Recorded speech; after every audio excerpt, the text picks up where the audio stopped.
Good evening and welcome to the November 5th, 2018 meeting of the Merrimack School Board. If you would please rise and join me in the Pledge of Allegiance.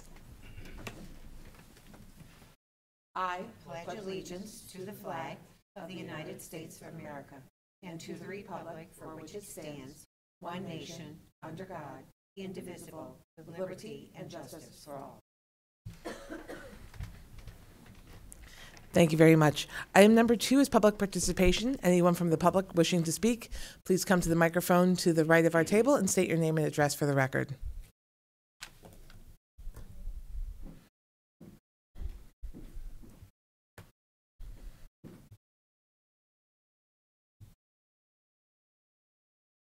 I'm getting a... there's a switch on top. Is it on? Yep, we're good. We're good. We can hear you. Nope. One more shot. Hello. We have it. Thank you so much for your patience. I am Carrie Chasen, and I live at 19 Power Circle. Is now when I start? Yes, absolutely. Okay. Well, this is the first school board meeting I've been to, so I'm not really sure how this works. Well, you're always welcome. Feel free to stop me at any point or tell me to keep going. So the question on the agenda tonight is about the transportation for sports. And I kind of broke my categories up into 3 basic categories for responsibility, safety, and the budget.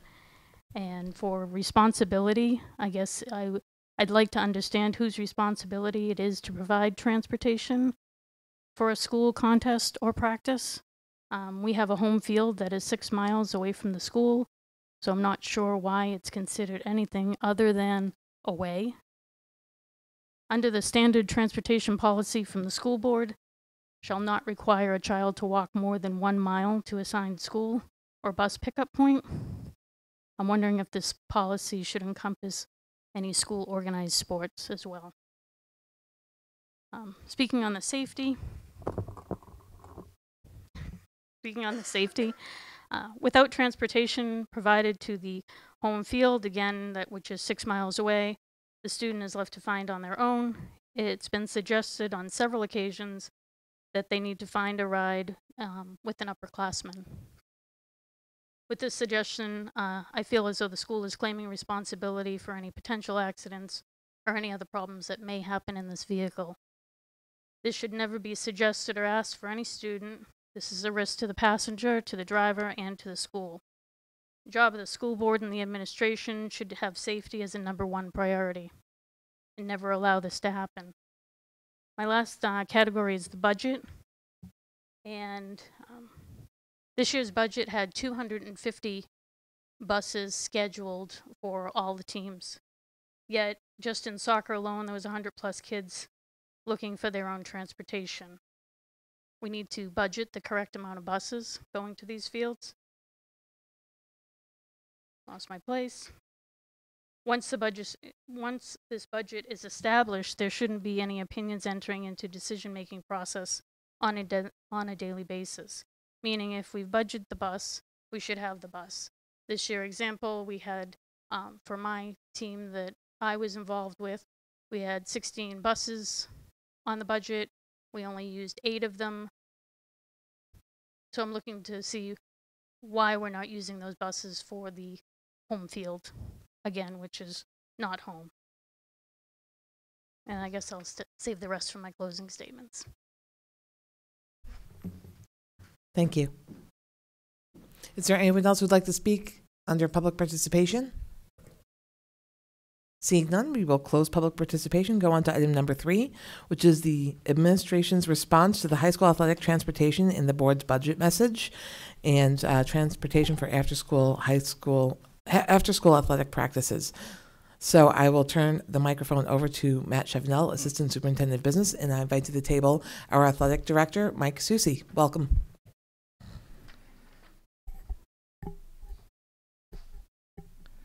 Well, hopefully we'll begin to try and shed some light on the transportation issue. I want to thank Mike, the athletic director for the high school, for working on this in concert with Michelle Bancroft, co-manager of Student Transportation of America. to put together this schedule, and to do a potential costing out of what this would entail. Mr. Susi was instrumental in listing off, at least as he knows it, what would be the practices or the home field type events that we are not providing transportation and never have at this point providing transportation to. There's a number of them in the fall, winter, in the spring. The fall you have, I don't want to go through all of them, but boys girls soccer practice, boys freshman soccer games, boys girls soccer games, golf practice, golf matches, cheerleading practices. In the wintertime you have alpine ski practice, ski races at Crotchet Mountain, bowling practices at Merrimack 10-pin, gymnastics at Gymnastic Villages two or three times a week. The ice hockey practices at Westside Arena, Monday, Tuesday, Wednesday, Friday. Ice hockey practice, Top Fitness at Conway Arena. Ice hockey games, Westside Arena, plus or minus each game, each series. Indoor track practices at the Hampshire Dome and Milford. Swimming practices at the YMCA. Cheerleading practices at Cheer Gym in Londonderry. In the spring, boys lacrosse practice at Reed's. They've been doing, I'm aware of that one for as long as I've been here, and I've been here a little close to 18 years now.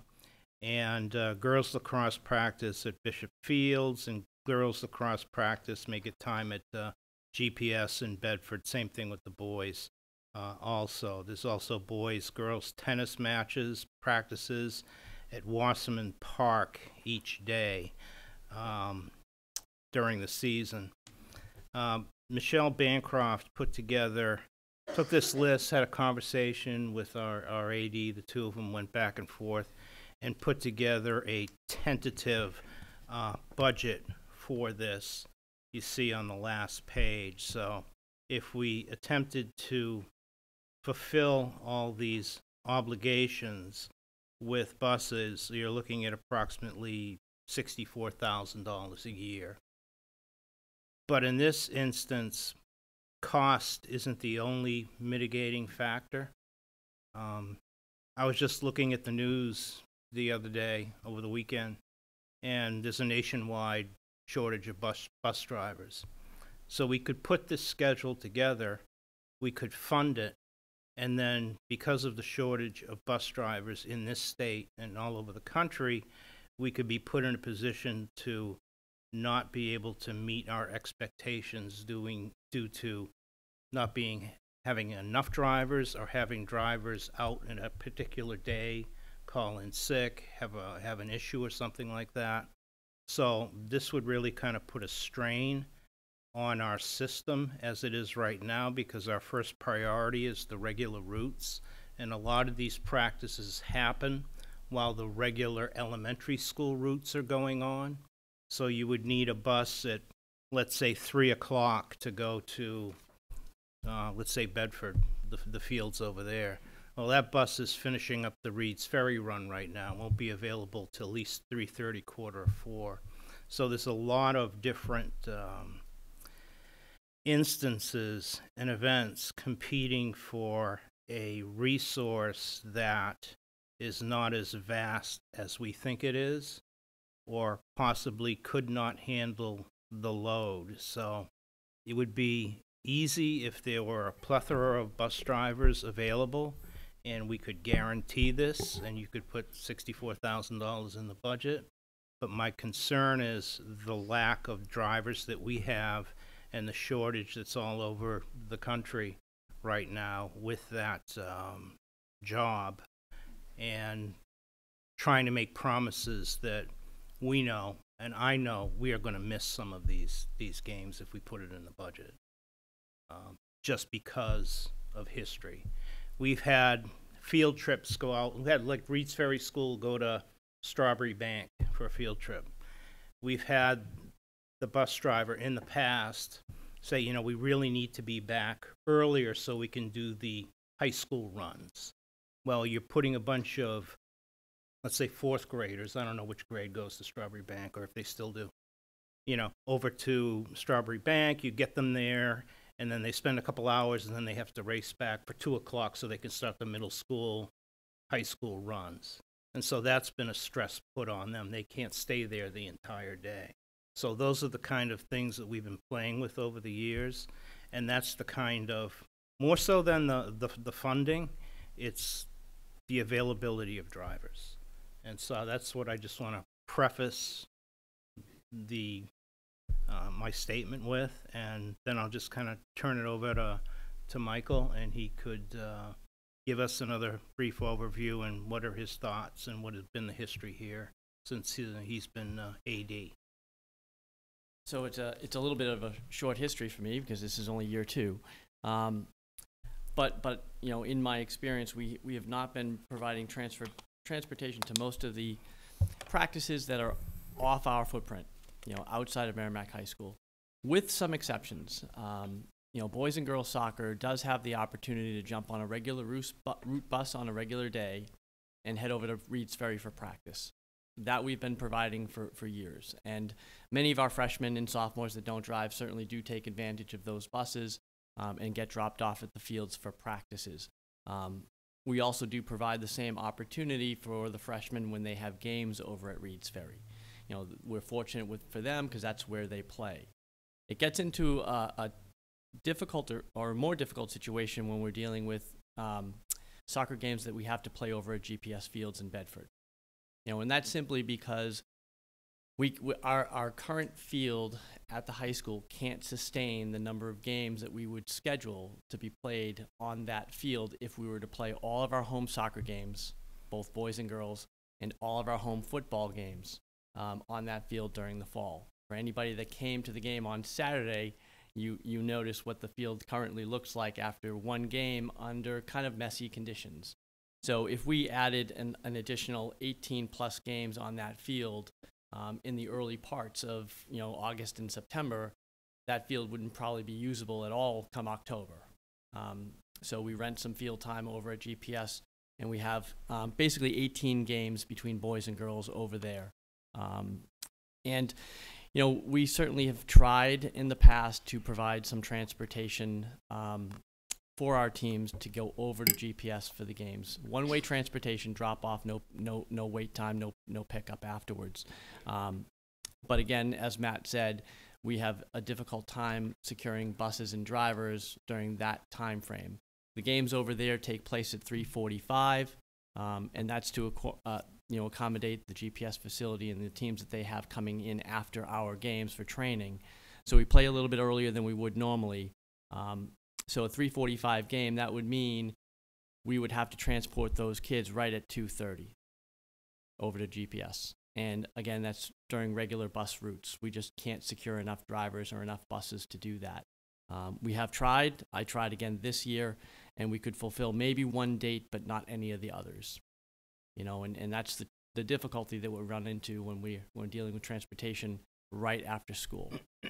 We've also had a number of games where we have had to piggyback teams or transport multiple teams on one bus to different locations for the same reason. Not enough available buses or drivers, so we're putting multiple teams on one bus to transport them to multiple facilities that are within close proximity to each other. So it's definitely been a significant challenge. I think winter is probably more difficult than other times of the year just because we have more things that are taking place off campus. We do already provide transportation to alpine ski.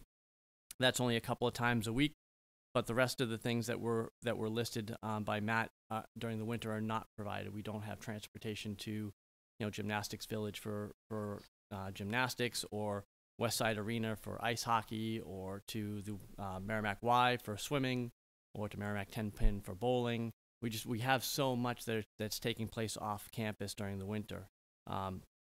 During the spring, boys and girls lacrosse have the same opportunity as the soccer teams do. They can jump onto a regular bus route right after school and get dropped off at either Bishop's Field or at Reed's Ferry for practices. Unfortunately, their games are played at the high school, so that there's no conflict there. And then the boys and girls tennis find their own way to Wasserman Park on a daily basis. So it's a significant challenge. I understand, and I'll echo some of the concerns, but I don't know. I don't have a solution. Well, thank you for the presentation and the information. Are there questions from the board? Cinda? Would Oh, you mind yeah. before you start? If Oh, I not just at all. Add just a little bit more. The state of New Hampshire has recognized the bus driver shortage, and they actually created a commission that just recently on November 2nd released a report. I haven't gone through that yet to see exactly what it said, but they were looking at offering drivers the ability to collect unemployment compensation during the summer months when they're not there. They're looking at passing a new law to try and attract new drivers. The other issues they identified was the length of time it takes for a prospective driver to go through training. It's usually when you get one in the pipeline, you're looking at least 6-8 weeks before they're a driver going through the training. The shortage, the article says, caused some districts last year to delay start times and suspend extracurricular activities due to a lot of factors and not being able to hire and retain drivers. So the state is looking at it. In fact, I remember state of New Hampshire, one of the representatives there in the Department of Ed gave us a call because they know that we had a good relationship with First Student. And they had a district up there that was in dire trouble. And they were looking to see if we could put in a good word for the other district that perhaps STA could help them out in a short period of time. And we did, and we helped out that district up north that was suffering with a contract that went south and literally no transportation on a temporary basis. So we've been trying to do a lot. We've relied on them, and we put our best efforts, but this is just more than something you can schedule and budget for and fix the issue. It's a little more complicated. Fair enough. That's all I have to add, and then I'm done. Well, Thank you. we might throw some questions at you just to make sure you're still paying attention. Okay. So I think Brandy and Cinda's hands up so far. So Brandy, if you want to go first, I'll run the table. First, I apologize for my voice. I appreciate the thoughts and comments that you guys have done research, obviously, on the busing situation. However, the biggest concern that I have with this is the liability. If we're having students driving other students, there's a whole host of reasons why I might be concerned about that as a viable option. I struggle with even as a board member, but also as a parent of a teenage driver. I would not want my soon-to-be teenage son driving anybody. We're big into soccer, and I can't even imagine having a teenage driver driving my sons to their games or to a practice. For me, that's not an option. So there's got to be a plan B. If STA is not a viable option either, we need to come up with something that is, so the safety of our children is top to priority. Is there any rules or regulations surrounding coaches? And if we have a budget put in place, is there a way that perhaps we could have coaches or assistant coaches or somebody that's sort of instructed to be in charge of the transportation? Maybe that is an option. I'm just throwing something out there that might be a better alternative, certainly, than teenage drivers driving other kids. Outside of that, a few other questions that I have are, what about the other fields in Merrimack? You mentioned that we have to take the kids to Bedford, and that we have the field is pretty in rough shape from one game from this weekend. So what about other fields in Merrimack that might be able to accommodate some of the games that we have? Is that an option? To be honest, I'm not familiar with all of the fields in Merrimack. I know that in years past, our soccer games were played over at the Budweiser fields, but to my knowledge, those fields have kind of gone away. They've been let go of for a lot of different reasons. They weren't maintained properly. So, but I think what you're proposing would present some of the same challenges as the GPS fields do, because you're still looking for a field that's not on campus. So we'd still be looking for transportation some way, somehow, for those kids to get to whatever field that would be. You know, if it's another school field like Reed's, that's different, because oftentimes, like I said before, we can, you know, provide that transportation on the regular bus routes. But if it's someplace else in town that we're looking to send the kids, then it's going to present no different challenge than it does at GPS, because again, it's not on our campus. Okay. And what about the funds that are unused from the original budget that we have set for busing? Where do those additional funds end up? So when we put forth the budget for transportation, it's all based on, I hate to say it, but a best guess scenario as to what we're going to need during the next school year, because we don't know.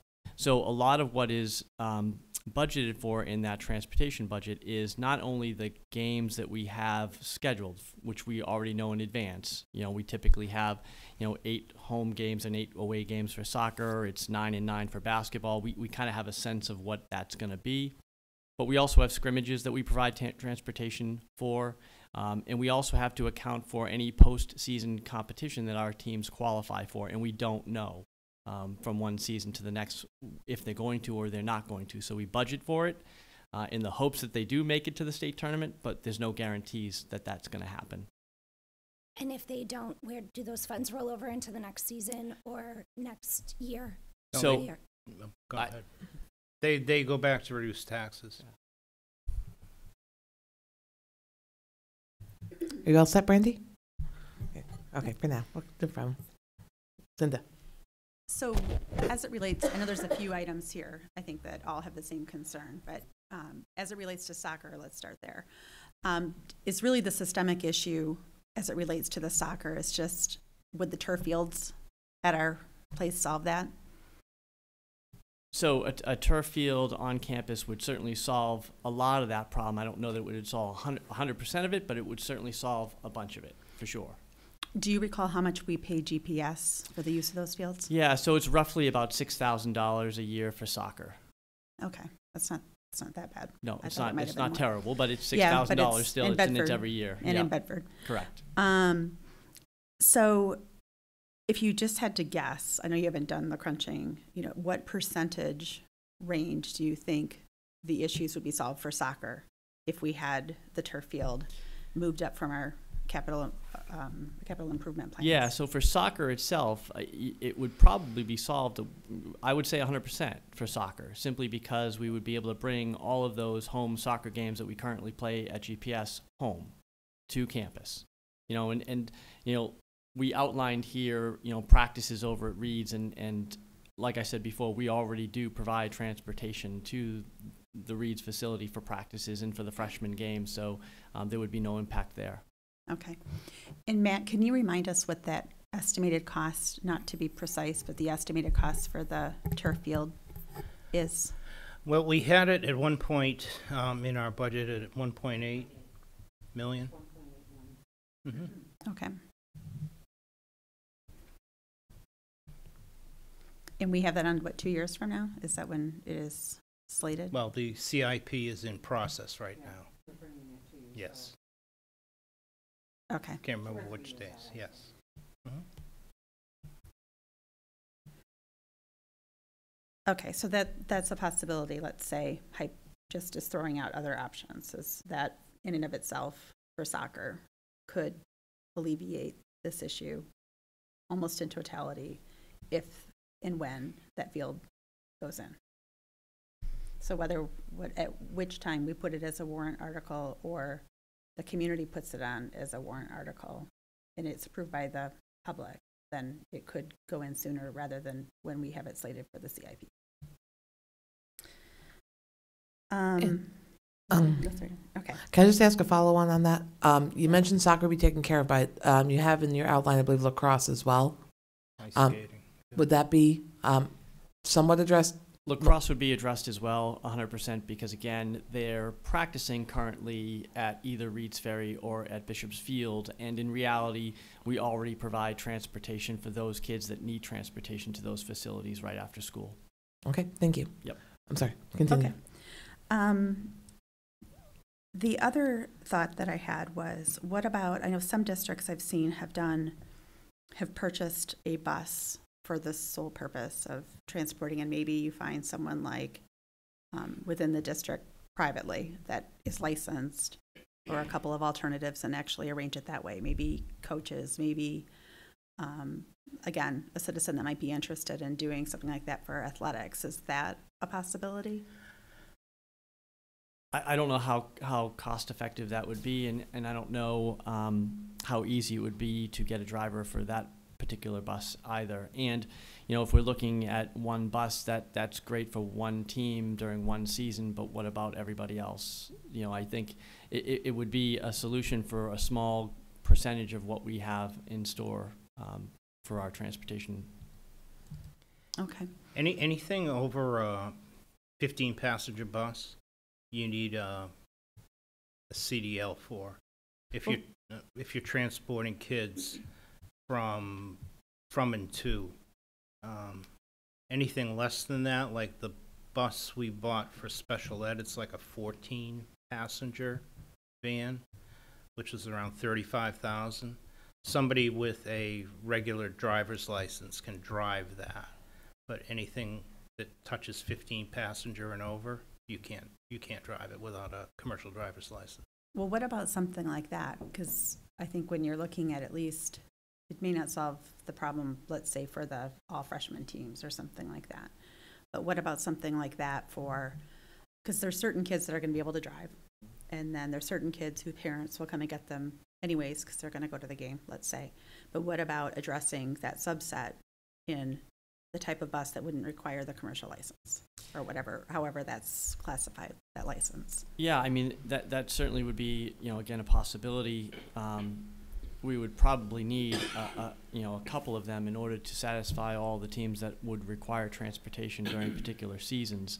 Like I said, winter is much more challenging than other seasons, but the fall can be difficult too, between soccer and golf and some of these things that are taking place off of campus. So I think we would need certainly more than one.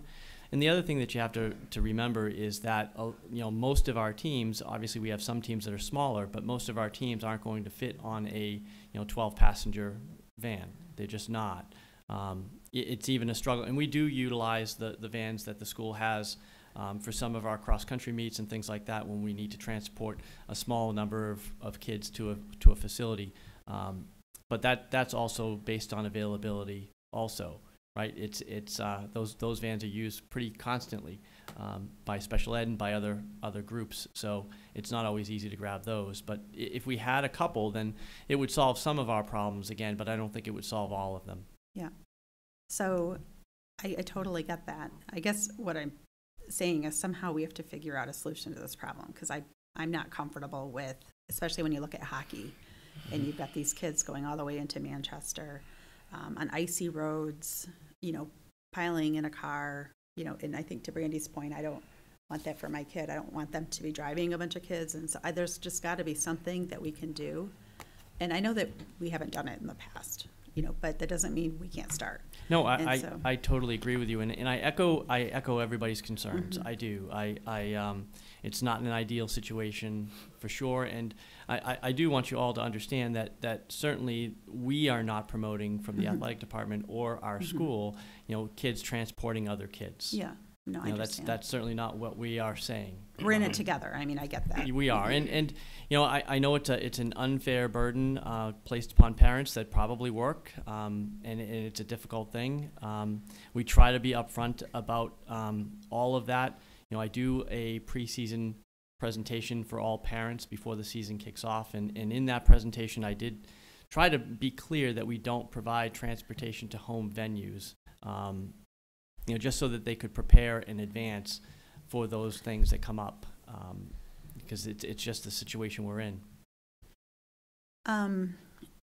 One other suggestion I have too is to work with the clubs, the booster clubs, as it relates to some of the transportation. So for example, you know, the parents may work with us collectively and say, hey, we don't need rides on these Saturdays. You know, there's enough parents that can drive because there's enough parents that aren't working, and we can work it out together easier than we can a Wednesday at, you know, 3:34. But I know you had mentioned the issue with that time of day anyways. It's probably easier to get the bus drivers on the Saturday anyways than it would Yeah, be we very rarely, if ever, have any difficulty on the weekends, or really any time we are transporting our athletes outside of regular bus routes.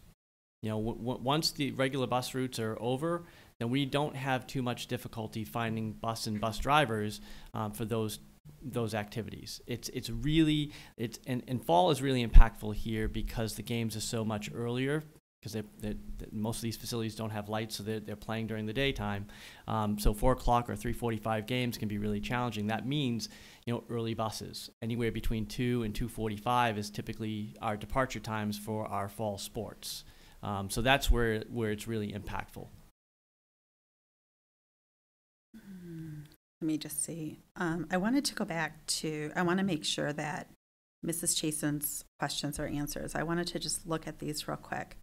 So she had asked specifically whose responsibility it is to provide the transportation. And that was her first question. So it sounds like based on how we've done it, it's been a combination between the school and the families. The Correct, district. yeah. Okay. What about, I guess, any comments regarding the 1 mile rule as it relates to transportation? Can I address that? Yeah. If we took all the bus stops in Merrimack and made kids walk 1 mile, you don't have enough room in this facility right now to see all the parents who would come seeing you at this meeting right now. No, I hear you. I hear you. I mean, You know that. we're talking a 6 So mile difference. the 1 in some mile, place. the 1 mile rule is walking, and it just is to a bus stop. There's also another rule that if you live within 2 miles of a school, you're not required to provide transportation. Right, that would never fly. Yeah, but it. Well, of course not. Yeah. And same thing with the 1 mile rule either. It's a statute in the RSAs that we choose not to abide by, even though it could be stated in one of our policies, because with younger kids and the lack of sidewalks, it's basically, you know, for a city. If you're in a city, you know, you can usually walk a couple of blocks to a bus stop, or usually you're used to walking a mile to school or something like that. Merrimack doesn't have any sidewalks. It has roads like, you know, Babusick Lake Road, where you can come down and you can get pretty fast. There's Wire Road. There's even the bridge going up where Sal's Pizza is. Try and walk where that road is to school. Because if you're in the 2 mile radius of high school, that's dangerous in and of itself, just on a normal day. Just to cut in, I think there's a couple things. I want to clarify the question that Mrs. Chasen asked, because I think that's not being answered. When it comes to the statutes, I would say that it's not that we don't abide by them, we exceed the minimum expectations of them. Yes, correct. So, you know, not abiding sounds like we're actually being belligerent, and we're actually there's a minimum requirement, and we exceed it based on best practices and student safety commitments. But I think Mrs. Chasen's question was, how can we, if there's a mile requirement to go to a bus stop to get to, you know, transportation, the question is, how do they get away, I'm using the wrong words as well, but how can there be a 6 mile expectation, is I think the right words, to get to an end point if there's a 1 mile requirement for a bus stop and a 2 mile requirement for a school? But I think that's the question if I had to reframe it. Sounds right. when you're going to school, school is compulsory. After school activities are a choice. And therefore not regulated under the statute. Correct. Okay. Okay. Can I ask a follow-up? Yeah, if you can have your voice long enough, sure. I know, right? So if I'm to understand that correctly, just so I can make sure I fully understand, if a student chooses to be a part of an extracurricular activity, does that then mean that we no longer assume any liability for that child, even though it's part of a school athletic program? We Because had this. one of my biggest concerns with all of this, outside of turf fields and everything else, is if, God forbid, the absolute worst happened and we have 2 teenage drivers happen to not be paying attention and they hit a tree, who is liable for that situation on their way to a game that is home but yet in Bedford? Yeah. We had, believe it or not, we've walked this ground before. I don't know how many years ago it was, but we got an opinion from our legal counsel, Kathy Peel. And we did have her weigh in. And because it's not mandatory, the district would not be liable legally for any injury or whatnot if kids provided their own transportation to an activity. That was an opinion maybe a year ago, a year and a half ago, maybe 2? Last year? Okay, last year. So that's the answer to your question, best that I can phrase it. Okay. Okay. Cindy, technically, you still have the floor. We just had some pipe ends to clarify. Okay, no, that's fine. One more question. So when we enter these contracts with the busing company, right, it is a contract, so they have a requirement to fulfill their contract. Do we have anything for a penalty when they can't provide a ride or when they can't provide something that we've prearranged with them? Well, the contract is for the X amount of days in the school day, and that's the regular transportation. And then there are field trips and other activities that we request of them, and that's usually at a different rate. It's a per-hour rate, and there's wait times and everything like that. We do not have a penalty if there would be a penalty if they couldn't meet our needs during the regular transportation. But anything else over and above, it's a rate for a service they provide, and they make their best efforts and do their due diligence in making sure they provide those services to us. But there's no penalty if we have 57 field trips and they miss one and they can't do it. Could we put a penalty in the contract on our next one? When is our next contract with them? It's in a couple of years. So we have a couple years left on this one? Yeah, and that would be something we'd have to take a look at. But that's certainly not an immediate. That's not an immediate thing we can do right now. Okay. And Naomi, are you all set? Okay. And Naomi, you had your hand up? Random thought first in reaction to the idea of a penalty. We can certainly look at that for a variety of reasons, but it seems to me that if there's no driver, penalty or not. If there aren't drivers available, then they can't conjure one up because they want to avoid a penalty. Well, they have school A and school B, and one has a penalty, doesn't. Okay. School A gets the driver. Yeah. Okay, so 2 things. First, I was curious also about the liability piece, but I want to clarify. I think that we commingle when we talk about this, safety and liability, and I think that it's important to note that safety is paramount regardless of liability, and I think we all feel that way, that even if we're not liable, we want the students to be safe. But that said, clarity around the liability part is equally important, and I think that we got it, but I wanted to double check on it. So our sense is that our legal liability is that we wouldn't be, as in it's an extracurricular activity, and therefore transportation, since it's made clear that the transportation will not be provided, then it's not something that we're responsible for? Mm-hmm. Correct. Okay.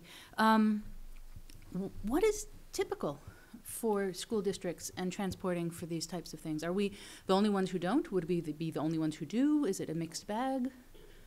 Michael can take care of that. Yeah, I mean, I can speak a little bit about it because this has certainly gone around and around in our AD meetings on a regular, ongoing basis. And I will say this, the vast majority of schools that I'm involved with are in the same boat that we are. They do not provide transportation. There are a handful of schools that try to accommodate as best they can, or they will accommodate when it's outside of the city or the town limits.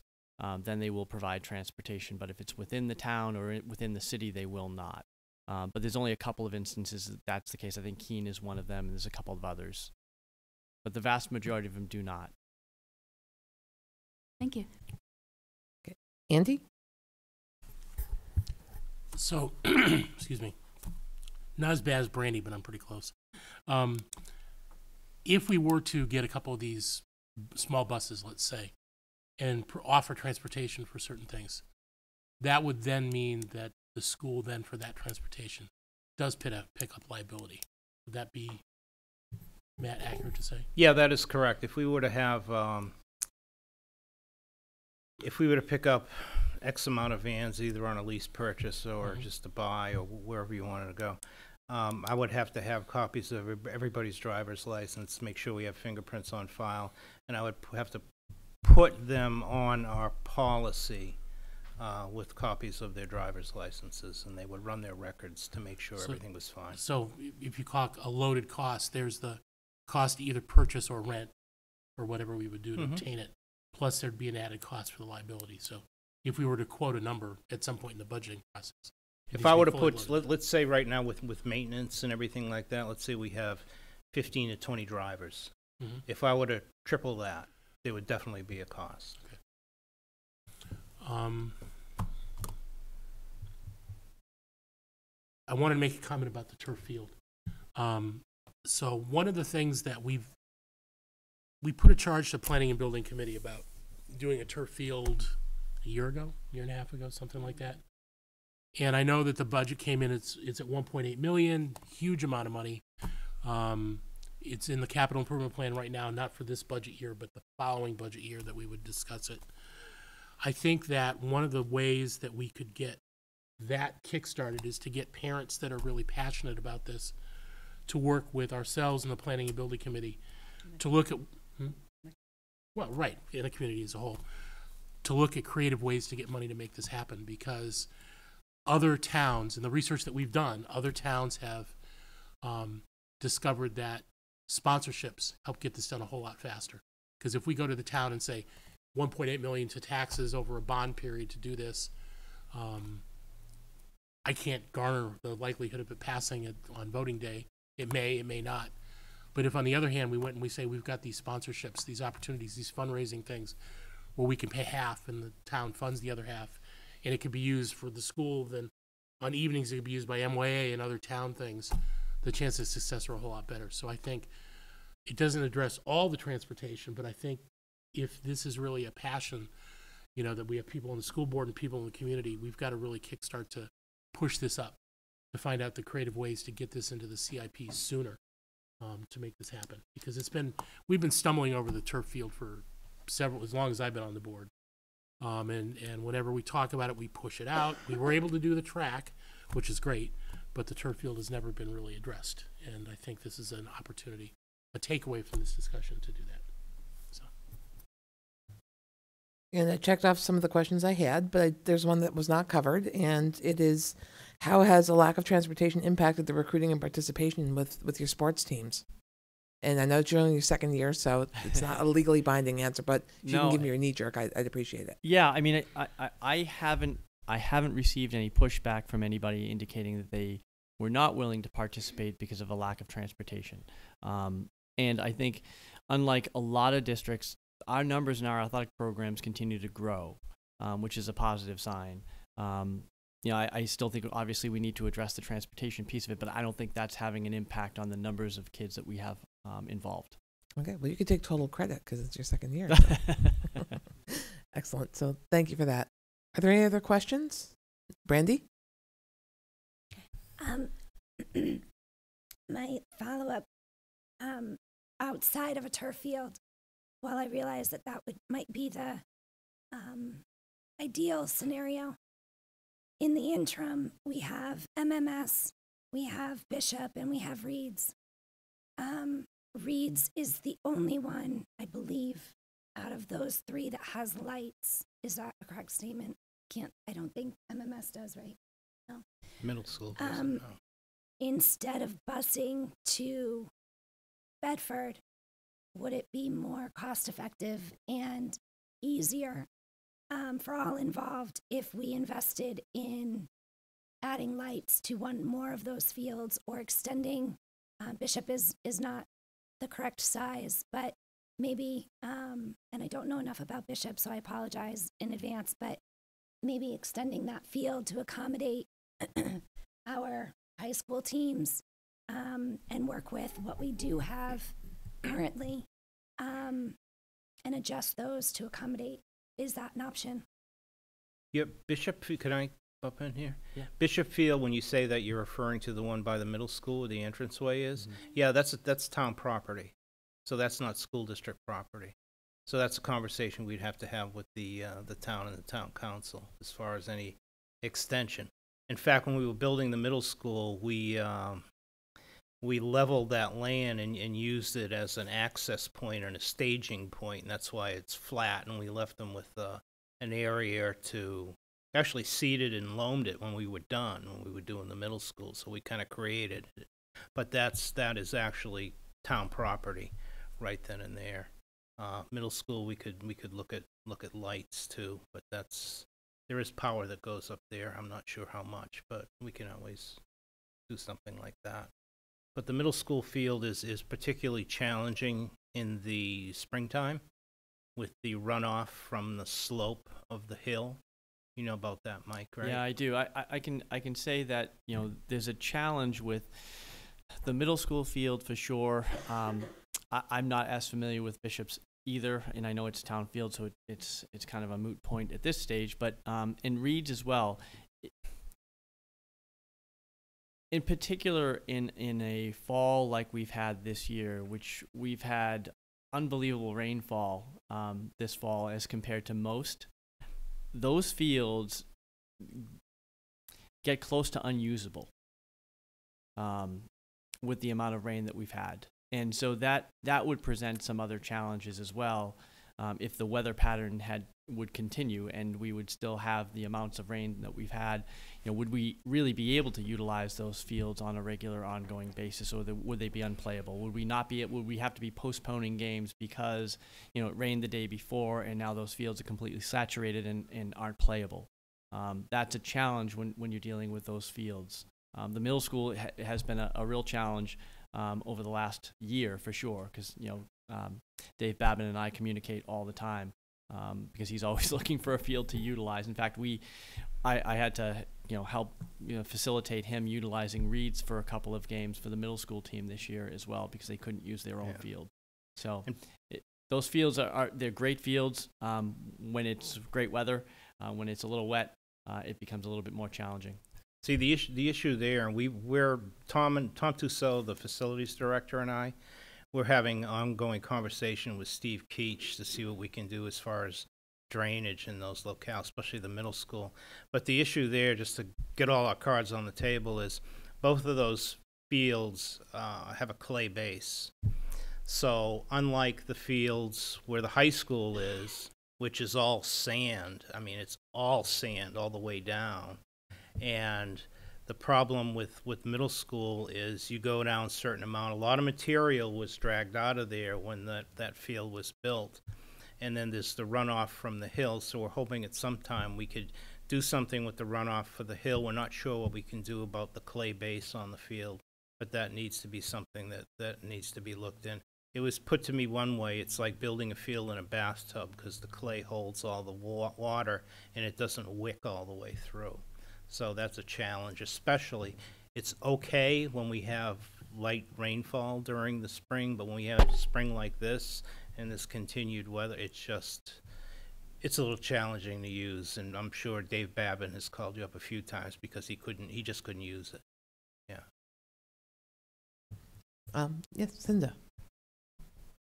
So as it relates to the tennis, which is kind of reminds me of the situation with Reed's, it's just going to the other side of town. We're not able to get some economies of scale with the busing to get down to Wasserman Park. I think we do provide some transportation. I can tell you that this past spring, because it was my first spring as the athletic director, I didn't have a single tennis player take me up on the opportunity to get a bus pass to get over to Wasserman Park. So we do provide it. It was not taken advantage of this past spring. That doesn't mean it won't this coming spring, but it wasn't this past spring. Okay. Are there any other questions? Brandy, go ahead. You're fine. You're holding up great. I can't believe it. So I believe we pay rent. Again, this is just, I don't know enough full detail, but my understanding is that we pay rent to utilize GPS's fields. Is that correct? Yes. Would it make more sense to apply those funds towards improving our own fields so that way we don't have to utilize another town's fields? Whether it's the clay, like figuring out a drainage situation or adding lights to a different field, or even talking to the town in working with other fields and properties that are available and utilizing our own spaces within the town lines. Is that an option instead of paying a different town for the use of their fields? I mean, anything is an option at this stage in the game for sure, and I'm open to any suggestions of things that we can take a look at and do. I didn't enter into this, it's not even a contract, but this agreement with GPS. This was done before I took over as the athletic director, and it has worked. It's been a good relationship for us because we've been able to get these games in and preserve our main field for as much as we can. But yeah, I mean, in an ideal world, I would love to have everything on campus. In an ideal world, it's better for our kids. It's better for our community. It's better for our student body who can come and actually support the teams that are participating on a daily basis. Because unfortunately, it's a very small crowd that gets over to GPS to watch these kids play, and that's unfortunate. So in an ideal situation, I would love to have everything back on campus for sure. Cinda? Again, as it relates to the GPS games, is it possible then to postpone those games at a time? I know you had mentioned it's not so difficult after the regular bus runs have gone. I know a lot of times the varsity games are later. Is it possible to work it out with GPS to get those games a little bit later so then therefore we can take advantage of being able to utilize the buses for those home games? Yeah, unfortunately, GPS is a huge soccer club. And it's obviously it's a money-making facility for them, and their club is a money-making facility for them as well. And they do all their club training and practices after we get off that field, and so they're waiting for school to get over and for parents to get home, and that's when they conduct all of their training. So it would be very difficult for us to kind of renegotiate and get our game times to be later in the day. Okay, that's what I was wondering, if we Yeah. were constrained within our agreement with them. We definitely are because Okay. of the teams that they have and the training that they conduct after it. Okay, thank you. Yep. Are there any other questions, comments? Seeing none, thank you. This is a good exercise, and I think we haven't gotten quite the detail to really understand the complexities, the fine complexities that come with this. So we know this is year 2 for you. So we know that you'll come with new ideas, and you already have in many ways. So we appreciate your efforts. As budget season comes, I'm sure we will be discussing this further, but this definitely gives us a good groundwork of discussion to be able to really dig in and see what we can do short term and long term to make it to make your environment easiest to navigate. So, and that means you're going to get an optimal participation and optimal student enrollment and outcomes for it. So we think that there's only an upside to these discussions, For sure. and it gives us an idea gives us opportunities to brainstorm.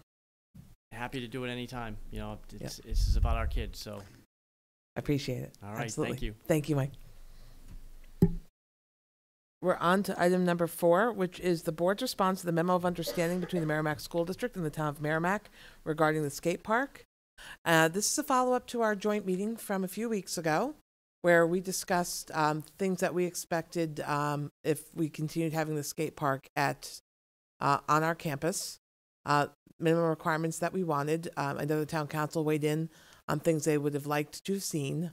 And I think, at the end of the day, we talked with our Primex, which is both of our insurers, actually, to come up with a memo of understanding that would actually deal with the liabilities that we manage as well by having that skate park there.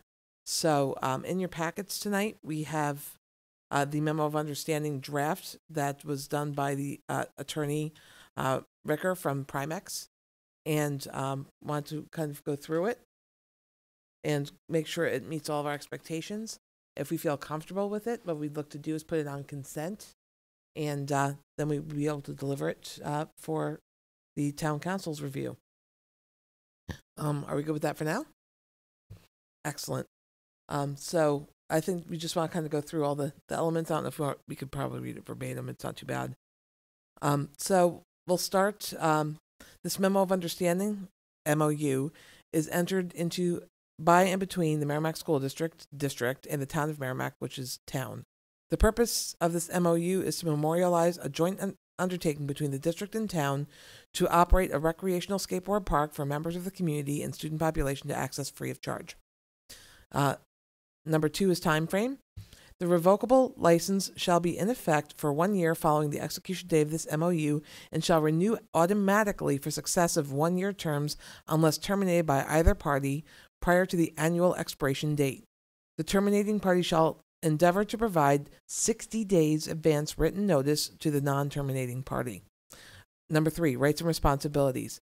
The district grants the town a revocable license to occupy district-owned premises described more specifically as the Merrimack Skate Park, located on O'Gara Drive, and it outlines the town map lot. Bullet 2, the district shall retain ownership of said premises. Bullet 3, the town will retain ownership of the skate park equipment.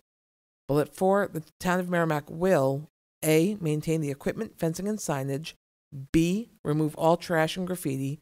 C, install and monitor a video only, no audio, camera at the location. And D, conduct or obtain an annual safety inspection of the park. Bullet point number 5, the parties agree to confer in good faith regarding any issues that arise concerning this MOU.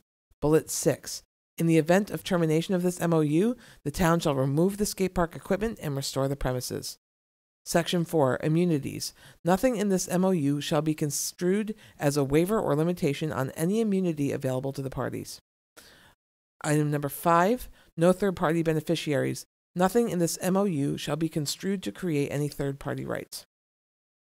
Item number 6, integration and amendments. This MOU constitutes the entire agreement of the parties. Modifications to this MOU shall be made by written amendment signed by duly authorized representatives of each party. And then it says below, the parties hereby execute this MOU through their duly authorized representatives. And then there's an area for each of us to sign. Are there any questions or comments so far? So I have Cinda and Andy so far.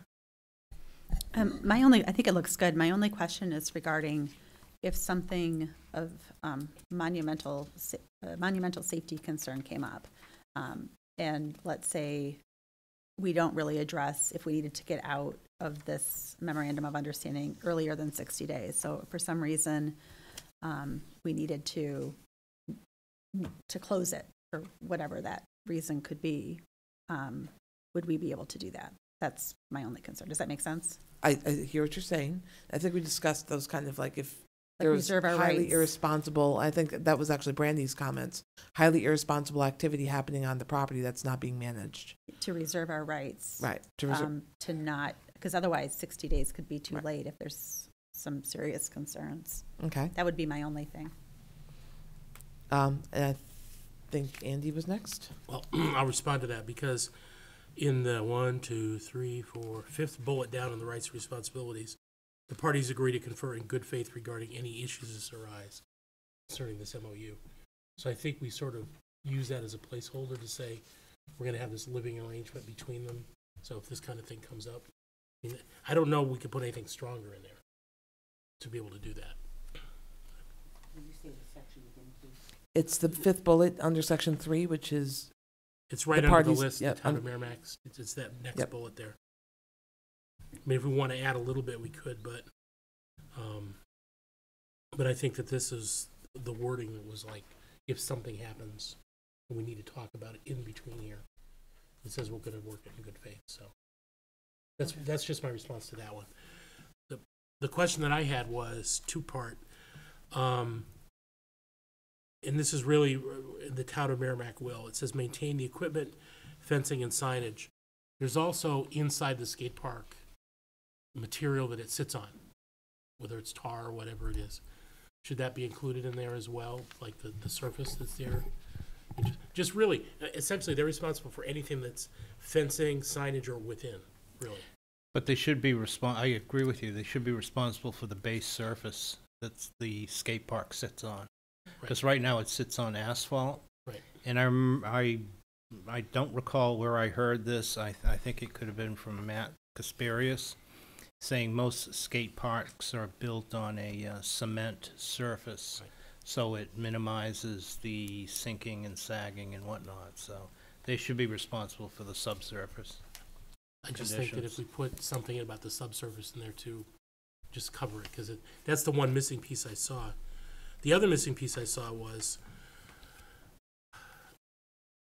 there's O'Gara Drive and then there's a skate park, and in between it is this occasionally swampy section called the parking lot. Yeah, I know. That right now, the only purpose of the lot really is for the skate park's usage. So we also need to put something in here that the town understands it needs to maintain through plowing or other maintenance, the parking area, because we would not normally use that Correct. as part of it. So that would be my other add, is to maintain the parking lot. I mean, it's just dirt right now, so, but it's, if something happens, it gets divoted up or whatever like that because of people there, it's gotta be the town's responsibility. Yeah, so. it's a gravel lot that needs a little bit of tending to. It needs to be graded on the regular. Thank you, Right. yeah. Yeah, That's a good catch. That's a good Right. catch. absolutely. So that's, my two comments were around the surface inside the skate park as well as the parking area. But other than that, it seems okay. Yeah, I used to have that on my Parks and Rec assignment when I was back on Parks and Rec. So when we used to do our park assessments every year, I'd take pictures of the little fishing ponds that were in the parking lot. Just needed fish. So I believe I had. Oh, you're all set. So I had Brandy. That to Cinda's point in my biggest issue with this is well, just to put it out there, the drug and or alcohol use at the skate park on school property. I understand that it says to confer in good faith. However, should that consistently be a challenge, 60 days, it would be nice if there was a way that we could close it temporarily until we decided what was the best course of action. 60 days to me, I think, is a little long under certain scenarios, that being one of them, especially on school property. When it comes to drugs, I really err on the side of shut it down immediately as opposed to give the town 60 days. So I'm not sure how we can, it says shall endeavor under the time frame, which to me sounds like we will try to provide 60 days. I'm just questioning if there's a way that we can be a little bit more specific to any illegal drug activity. Okay, I see Naomi, and I think Andy, or people are pointing that way. Okay, sorry. No, well, all I wanted to say is what I think makes sense is I'm taking down all of your concerns, and I think between now and November 19th, we'll go back to Attorney Ricker, because he framed us on behalf of the town and the school district, given that we both go through Primex, and let him then recraft it, if you will, redevelop it, and bring it back with modification on the 19th. So just so you know, process as you're going through naming the things that are of concern. Fantastic. Definitely written it from the perspective of the landlord. Andy, yes. So one of the things to keep in mind on that is we have to our benefit, the fact that the skate park's in a drug-free zone. So remember when I made the comment I was driving around the last time? The skate park falls within the drug-free zone area of the school district. So we might want to mention, bring that up as part of the MOU that's reinforces our ability to take action. That's actually my note before Brandy even mentioned it. I put drug-free school zone. Right. I don't think it would hurt to that end to have language that the town will take an active role in maintain the skate park as part of a drug-free school zone. Something to that effect. Let the attorney do his best work. I'm not here to armchair it, but something to that effect that we expect that there's going to be a proactive stance taken to make sure that if it's their property and it's on our campus, that they're doing their part. And I think we have a good relationship with the police department, so I'm sure we can come up with a good way to balance that. You know, Parks and Rec does not have that in their specialty, in their wheelhouse, but we do have friends across the street, so. Naomi, you had your hand up, I think? All set again. You're all set again? Wow, okay, good stuff. So does that give you the feedback I think that you need? Excellent. And the only other thing I want to add is, so the school board is looking at the document in full prior to the town council. So it would be my intent then to have this come back to you with modification on the 19th of November. And then hopefully it will meet your need, which would mean that we'd put it on consent for December 3rd. And I would tell the town manager, Eileen Cavanaugh, of the process, because it wouldn't help, I don't think, to have them going at it, and then we're over here modifying this. I would prefer giving our modified version to them for their consideration. I would think that would be more advantageous, perhaps. Definitely, and I'd be glad to reach out to the town council chair as well, just so that we're keeping the lines of communication proactive and productive. Andy? If you come back with a draft on the 19th, can we potentially propose waiving the 2-week rule and approve it that night, if we're all in agreement? Certainly. Right. I was just not sure that that might meet need, because there are quite a few changes. So I'm just saying, if you could, that would be very good. And if not, when I talk to the town manager, I will tell her between this date and that date, so she has some sense of it. Is there any other feedback that comes from this discussion or comments that you want added? Brandy? Just a thank you. It's a great start. Definitely. And just like any other document when we're working on it, if you find that there's something that, you know, you go to bed at night, you wake up tomorrow, and you're like, I forgot to mention that. Like any good comeback when you have a good joke. But to that end, because I always remember the next day something really much funnier. But to that end, if something comes up, just email the superintendent, copy me, so that we, just not all, as we know, and that way we can have this opportunity to make sure we're making all the refinements necessary. Okay? Sounds good. So we are on to item number 5, which is a guaranteed maximum rate for health and dental insurance for 2019-2020 with Matt.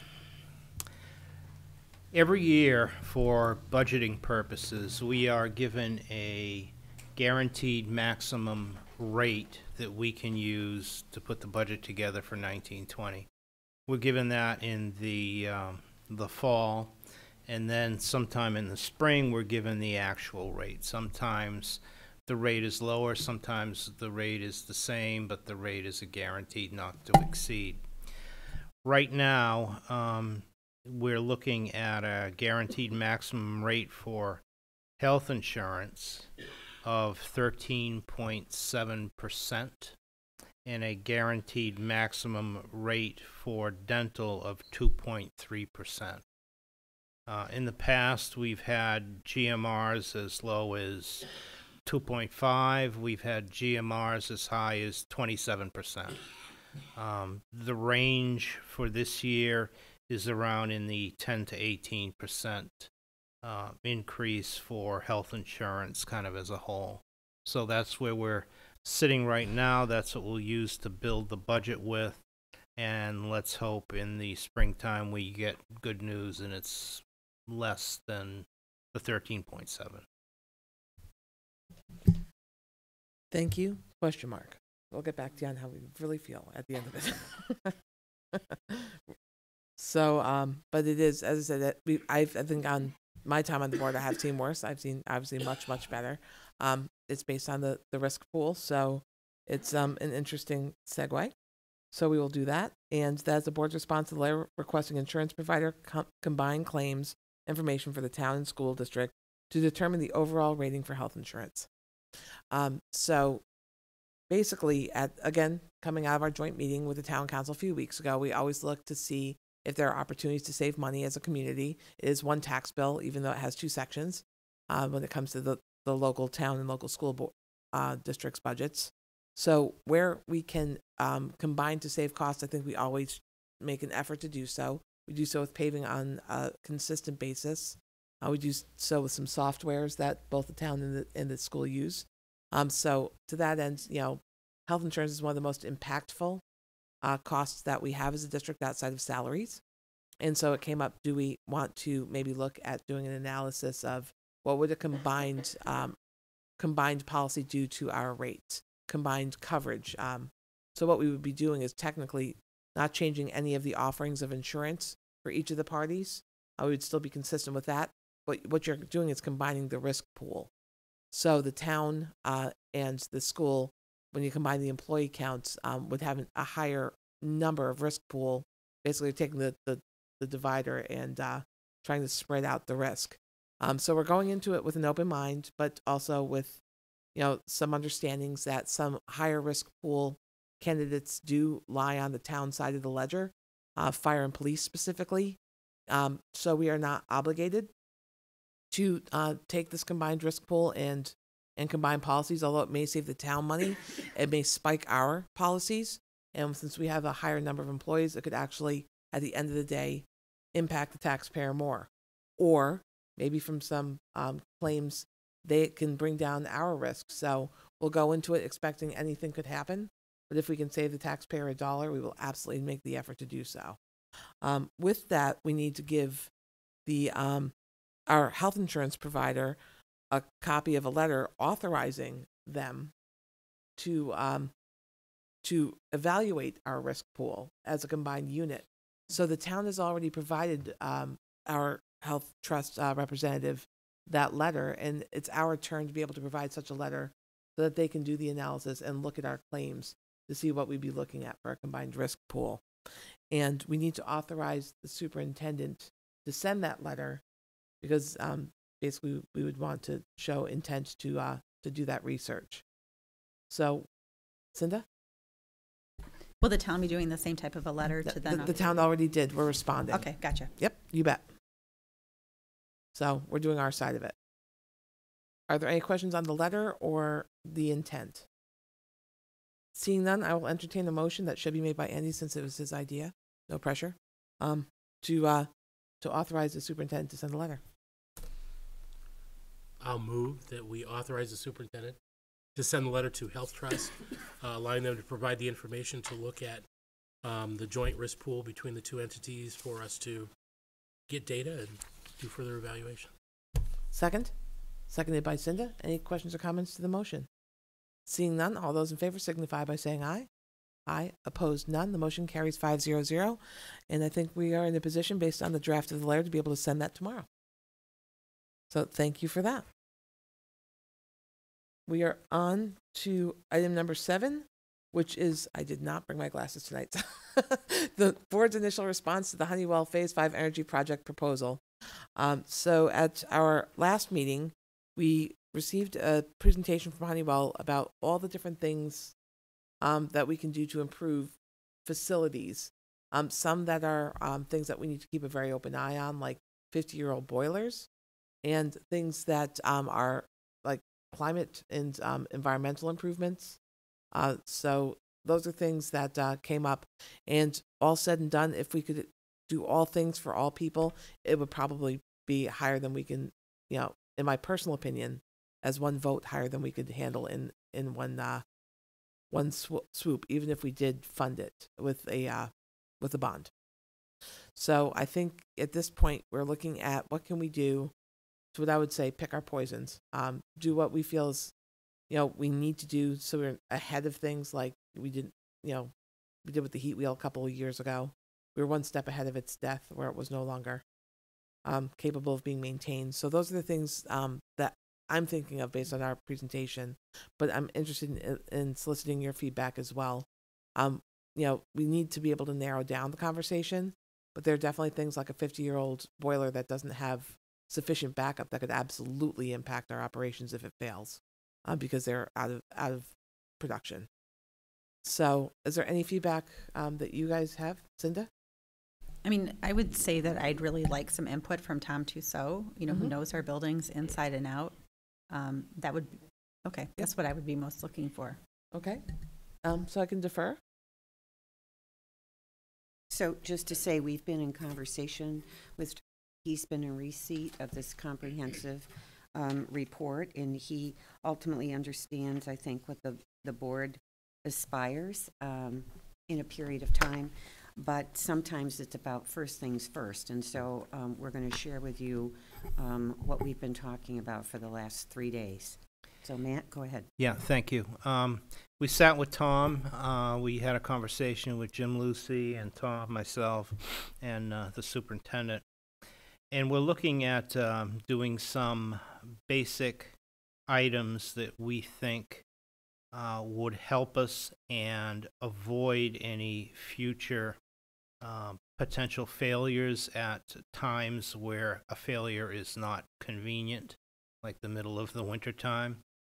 I don't know if you have the entire energy audit, but I'll just go through some of the things that we have, and we are getting costs for these items individually. Basically at MES and JMUS, we're looking at consolidating 8 heating pumps into a single pair of 100% redundant pumps with variable devices with automatic lead lag controls.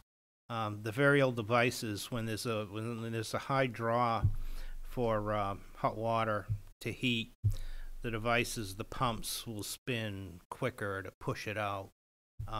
During times where it's not needed and there's just basic circulation, they will vary their speed, thus saving energy. These are fairly large pumps because they have to go through the whole school.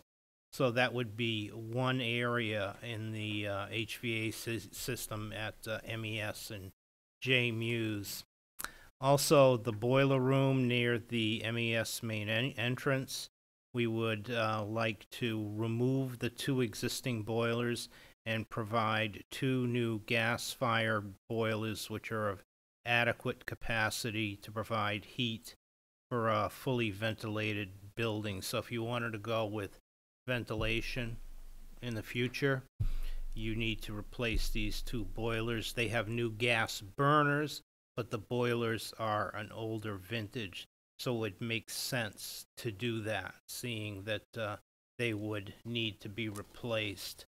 The last item we had, and this is all boilers, is the JMU's boiler room to provide a backup pump for the 5 horsepower, one of the pumps that we do have. There's no backup pump, so if you lose a pump, you lose heat in the entire building.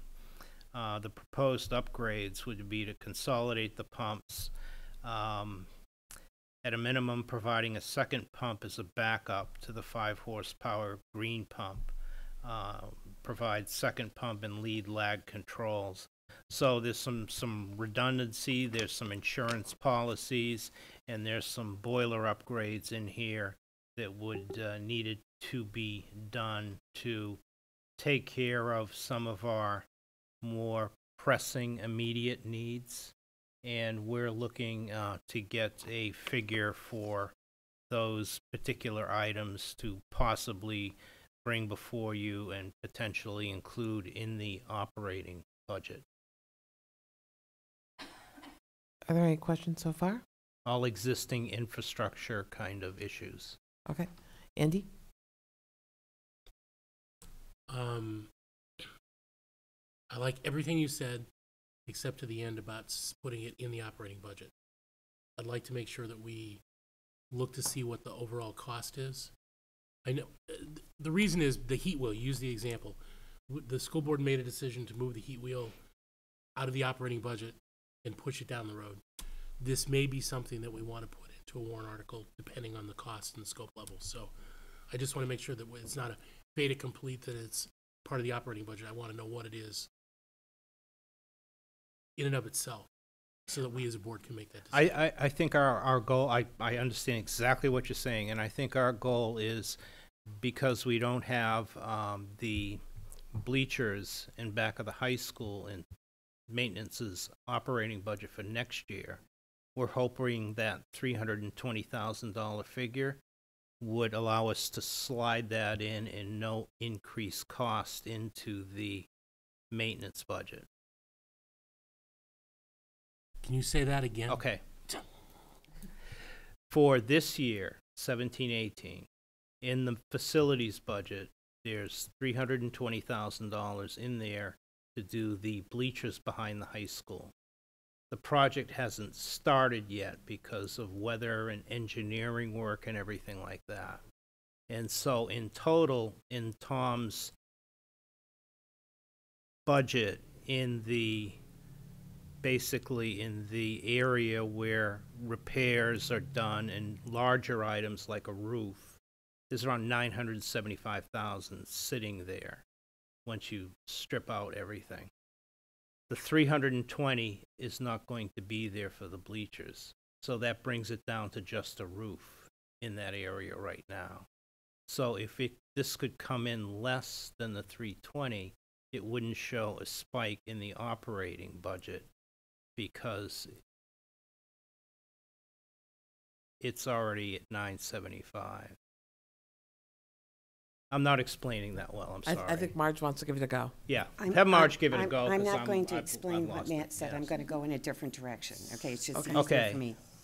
So when we put the budget together, I think one of the expectations of the board is that we are going to meet together. You know, the leadership team works together and the district staff to try and figure out what might be appropriate for a warrant article and what might be appropriate to put in the operating budget. And the budget comes to you like that with the idea that you can take an item from the operating budget and put it over to the warrant side.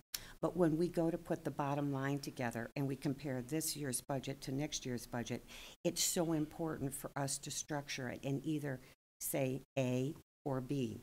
In this particular case, one of the things I just heard you say is you rely upon what Tom says. And so I would say, as we have talked about these boilers, we consider these a need. And we consider the fact that we need to try and make sure we do it. And to that end, I probably would start off putting them in the operating budget. If you decide to take them out and put them as a warrant, my greatest fear would be that for some reason the answer is no, then we don't get to do it. I would prefer putting out the drainage and the paving at J. Muse and asking the public what it wishes to do there, because that's a site where they go to vote, et cetera, et cetera. So you can see we're already trying to look at balancing between one item and another. But this item is so important.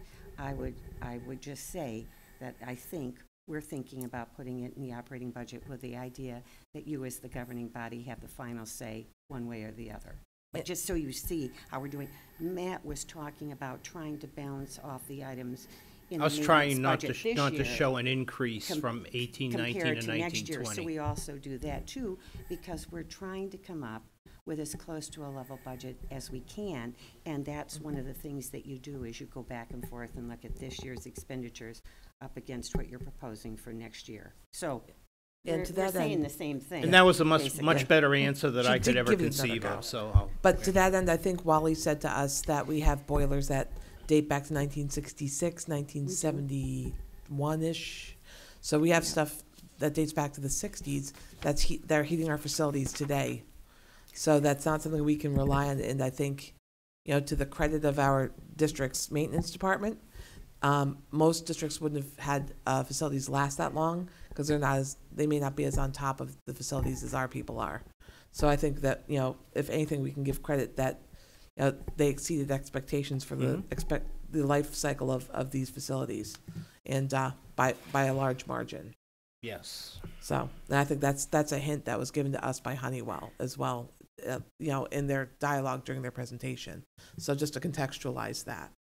So I think you still have it, Andy, and then Cindy, Andy, Cinda is next. There you go. So I wasn't at the meeting last time, right? I'm going to say this wrong, so I apologize, but that's the way I do things here, is that I don't think before I say. I'm feeling that some of the things that we're finding through the Honeywell audit that they did are things that maybe snuck up on us, potentially. And I'm going to use the roofs as an example. Remember the roofs, all of a sudden we started going through this thing where we had to go through and check and replace much more aggressively over a multi-year period. We didn't really hear much about the boilers. We upgraded all the burners to natural gas. we didn't hear much about the boilers, and then we had the energy audit, and now we're hearing that we've got boilers and systems that are now all of a sudden critical, where last year they weren't on our radar screen at all. So one of the things that I would want Tom to be able to explain to us is, how critical are they really? I mean, are they things that we must do in this year's operating budget that we're going to be reviewing? What's the impact? What's sort of the data that we as a board have to work with in terms of budgeting? As every year, we have a lot of different things coming out. So as we look at balancing this, it's just that level of input from Tom, you know, because it'll be fresh to us. We've heard their viewpoint. I want to hear his viewpoint, because we trust him on roofs. I want to trust him on boilers and the infrastructure. So. Yeah. If I could just follow on to what you're saying right there, and not only do we want to know, you know, basically when we're looking at those facilities, because our emergency fund has been tapped a few times, it's pretty low. What would be the cost if we were without a furnace and we didn't have the emergency fund to draw from? So, I mean, that's my biggest concern, is we don't have the size of an emergency fund we did back in the day, because we've had great emergencies. So to that end, you know, we'll have to talk about that too in budget season, but that's definitely something that would be vulnerable. That fund would be vulnerable if we did have a failure, because there are some systems that don't have a backup. And when they do have a backup, it was just, I think I asked the question, it's like having a spare tire. You only have so many miles to use it before it's no longer useful either. So it's supposed to get you to the garage, not get you to the end of the year. So that kind of thing. So just contextualize from our last meeting. So I think Cinda was next, and I didn't see any other hands at this point. Okay. Yeah, I would, to kind of echo Andy's point too, I think, you know, there was a lot of stuff that came up in that meeting, our last meeting, that was a surprise to me. You know, things that I just didn't know. There's no, you know, such as the ventilation, lack of ventilation for 50 years in the Ferry schools and some things like that. So I would say, you know, and it was a sticker shock kind of a thing, you know, to see it all listed out like that. So I think, you know, I think to everyone's point here tonight is to be able to then take that information, prioritize it, and then spread it out and add it to our capital improvement plan so that we can slate it for future years, to try to spread it out and be able to continue to take care of our schools, facilities, as well as to be able to ensure a comfortable environment for our students. And then my second thing is, you had mentioned the HVAC in JMU's. Would that apply for the library as well? Yeah. Okay, good. Because I was going to say, if you could price that out separately, because right now there's not the air conditioning there, and at least absent of any air conditioning on the really hot days, at least if the library is cool, some of the classes can rotate in and out of there on the super hot days until we look at it in the future. Okay, I'm sorry. That wasn't part of this, but that was a separate item in the report that we can go and look. It was identified, so we can go and get a price. Yeah, if you can just get a price on that, and we Yes. can look at it during budget season, because I feel like that Yeah. at least offers some kind of a compromise to be able to, again, you know, rotate those kids through there. I think also we have computers and stuff in there too that would probably benefit from having more stable temperatures. This is JMU's. There is an older rooftop unit up there that they did identify in the report to be replaced. That's like circa 1970s or something Okay. like that. Yeah. So it's in there. But those are my comments. But other than that, I think, you know, Tom knows all of these facilities. Tom knows the more than I building, do. Yeah. you know.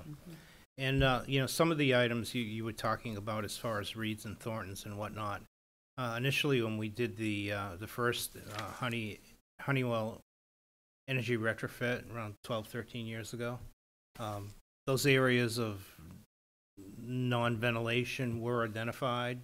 We chose to look at the upper elementary school, and at that point in time, I believe we put 57 unit ventilators in the upper elementary school, and the cost of that was folded into the 12-year bond payment that we had, and that was an additional $725,000 that we did.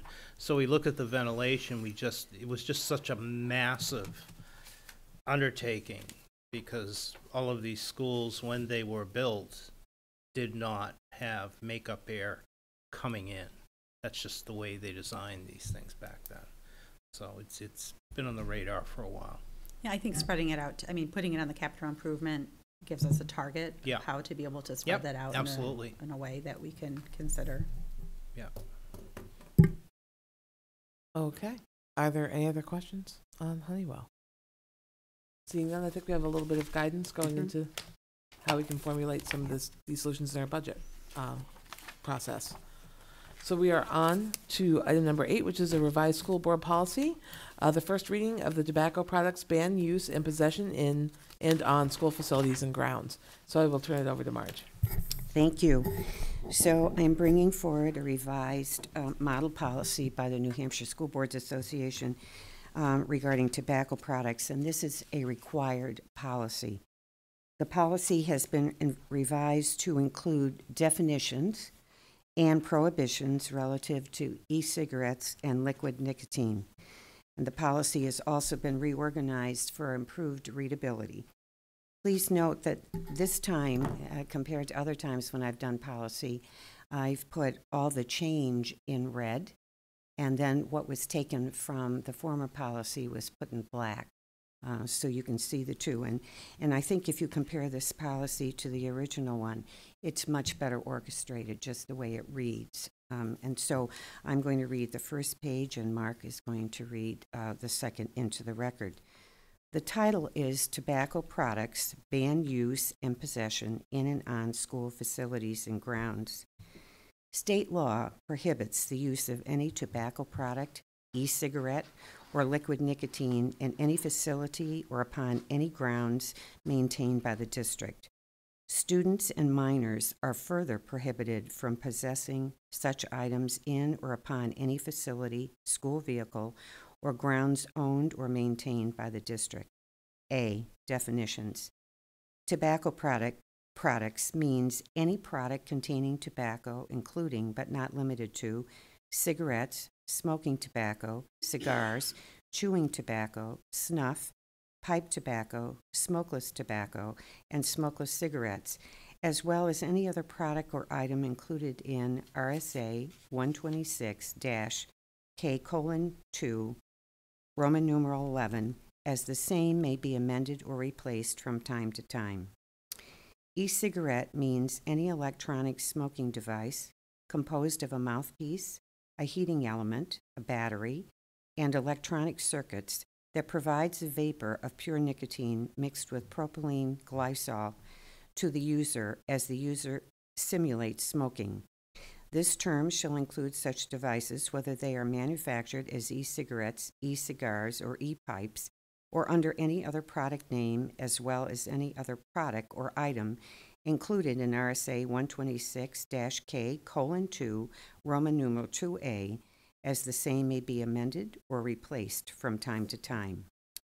Liquid nicotine means any liquid product composed either in whole or in part of pure nicotine and propylene glycol and manufactured for use with e-cigarettes, as well as any other product or item included in RSA 126-K:2, Roman numeral 3A, as the same may be amended or replaced from time to time. Facility is any place which is supported by public funds and which is used for the instruction of students enrolled in preschool programs and in all grades maintained by the district. This definition shall include all administrative buildings and offices and areas within facilities supportive of instruction and subject to educational administration, including, but not limited to, lounge areas, passageways, restrooms, laboratories, classrooms, study areas, cafeterias, gymnasiums, maintenance rooms, libraries, and storage areas. B. Students. No student shall purchase, attempt to purchase, possess, or use any tobacco product in any facility, in any school vehicle, or anywhere on school grounds maintained by the district. Enforcement of the prohibition against students shall initially rest with building principals or their designees, who may also report any violation to law enforcement for possible juvenile, criminal, or other proceedings as provided under state law. Additional consequences may be administered pursuant to printed student conduct rules. C. Employees. No employee shall use any tobacco product, e-cigarette, or liquid nicotine in any facility, in any school vehicle, or anywhere on school grounds maintained by the district. Initial responsibility for enforcement of this prohibition shall rest with building principals or their designees. Any employee or employees who violate this policy is subject to disciplinary action, which may include warning, suspension, or dismissal. Violations may also be referred to appropriate law enforcement and/or other appropriate agencies for criminal or other proceedings as provided under state law. D. All other persons. No visitor, contractor, vendor, or other member of the public shall use any tobacco product, e-cigarette, or liquid nicotine in any facility, in any school vehicle, or anywhere on school grounds maintained by the district. The building principal and, where appropriate, other site supervisor, such as the athletic director or their designee, shall have the initial responsibility to enforce this section by requesting that any person who is violating this policy to immediately close the use of tobacco products, e-cigarette, or liquid nicotine. After this request is made, if any person refuses to refrain from using such products in violation of this policy, the principal site supervisor or designee may contact the appropriate law enforcement agencies for possible criminal or other proceedings as provided under state law. E. Implementation and notice, administrative rules and procedures. The superintendent shall establish administrative rules and procedures to implement this policy, which rules and procedures may be building level and/or district-wide. Rules and procedures relating to student violations and resulting disciplinary consequences should be developed in consultation with building principals. The superintendent, working with the building principal, shall provide annual notice to employees, students, and parents of the pertinent provisions of this policy, for example, students or staff handbook, along with applicable administrative regulations and procedures, which may include prescribed consequences for violations of this policy. Such notice should include information that violation of this policy could lead to criminal or other such proceedings. Signs shall be placed by the district in all buildings, facilities, and school vehicles stating that the use of tobacco products is prohibited. Legal references: RSA 155:64-77 Indoor Smoking Act, RSA 126-K:2 Definitions, RSA 126-K:6 Possession and use of tobacco products by minors, RSA 126-K:7 Use of tobacco products on public educational grounds prohibited. Andy? So the only comment I have is at the very end, it says signs shall be placed by the districts in all buildings, facilities, and school vehicles stating the use of tobacco products is prohibited. I contend that we also need to have signs on the grounds. And that's the last RSA you mentioned. Use of tobacco products on public educational grounds prohibited. So I'd like to also see signage, because I believe that a lot of what we might see for all other persons may be on fields and other grounds outside of the school buildings. And It's interesting you raise it up, because I was just told that when voting occurs at our sites, that we have persons that are smoking at the areas, and so we obviously need signage to be clear about it, as compared to having someone have to come forward to speak to a person. So, yes. Naomi? Just to conflate two issues for the fun of it, where would the skate park fall in relation to this, since they're maintaining it? I think it's still our property, so therefore it's our grounds. So that was something actually back in my Parks and Rec days. I always feel like when I was the quarterback of Polk High, I threw 4 touchdowns. But no, back in our Parks and Rec days, there was a buck can. And I would call Matt on the weekly to say, why is there a buck can on school property? And the town person put it there saying, I don't like littering of the butts. I'm like, well, they can't be on the grounds. So therefore it was kind of like perpetuating the what cannot happen on school property. So that's a challenge we faced over the years. So having it blatantly outlined in the memo of understanding I think, assures us that there will never be a return of the butt can or anything else, showing that we're okay with it. So, are there any other questions? Seeing none. So I Marge? would just say, so for November 19th, there'll be a second review. I did see a comma missing, and I saw a colon missing, and so on. So those will be put back in. But this just give you a second chance for a review on the 19th. There was another thing that when Mark was reading, we're talking about, he said contract and then contact law enforcement. Right So I here. think it's contact, and the word actually was contract in the document.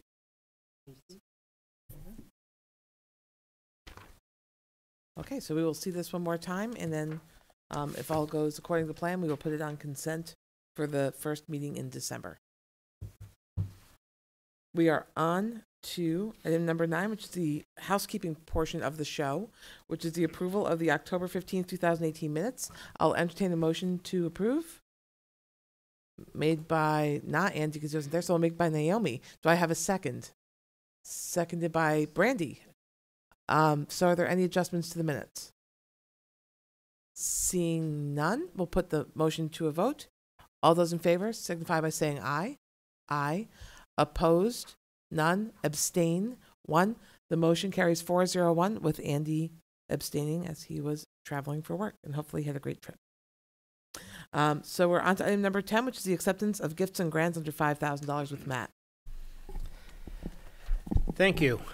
This evening, we have to Merrimack High School from the Guild of New Hampshire Woodworkers, Treasurer Jim Forbes, 31 Mill Pond Road, Kittery, Maine, in the amount of $1,375 to expand the lathe turning curriculum, specifically in the area of hollow form and bowl turning. If you've ever gone down to that area in the high school and seen Phil Carl and those bowls that they turn out under from these burls, you'll know exactly what I'm talking about, and they are absolutely spectacular. The Guild of New Hampshire Woodworkers asks that a press release to local news outlets occur showcasing MHS students' newly acquired skills. There's an annual cost associated of approximately $75 per academic year. So we thank him for his donation, and those bowls, like I said, are truly amazing. Excellent. Andy? Just a really quick question. This has a contingent that we're going to do a press release. So by us, has the district accepted responsibility to do that press release? Should we vote to accept this gift and grant? So Phil Carl takes this very seriously, and he would be the one to initiate. Okay. I just want to make sure that the district's going to follow through on the request. Did you have another? Okay, I'm just going to make a motion. go for it. Since you that have way the I don't mic, have to button keep going. again. I move that we accept the gifts and grants from the Guild of New Hampshire Woodworkers with our sincere gratitude. Is there a second? Seconded by Naomi. All those in favor signify by saying aye. Aye. Opposed? None. The motion carries 5-0-0. We're on to item number 11, which is the consent agenda with Mark. So on consent tonight, we have one teacher nomination. That's Elizabeth Compton, Library Media Specialist at Mastrocola Elementary School. I will entertain a motion to accept the consent. Cinda? I move that we accept the consent agenda as presented. Is there a second? Seconded by Naomi. All those in favor signify by saying aye. Aye. Opposed? None. The motion carries 5-0-0. We're on to item number 12, which is other. Is there any correspondence to come before the board? Naomi?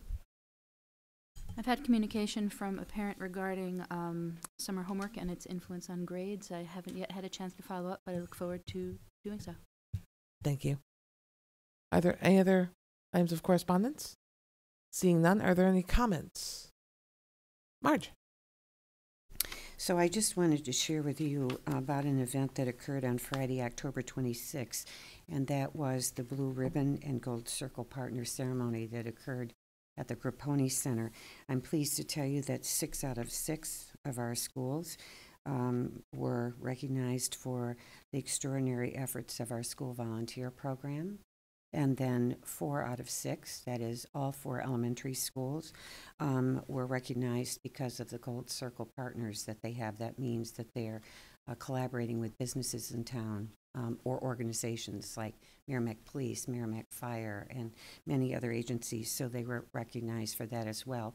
And the business partners and the volunteers were also hosted. So it was a lovely affair. And I think it's a very positive statement about our school system. Thank you very much.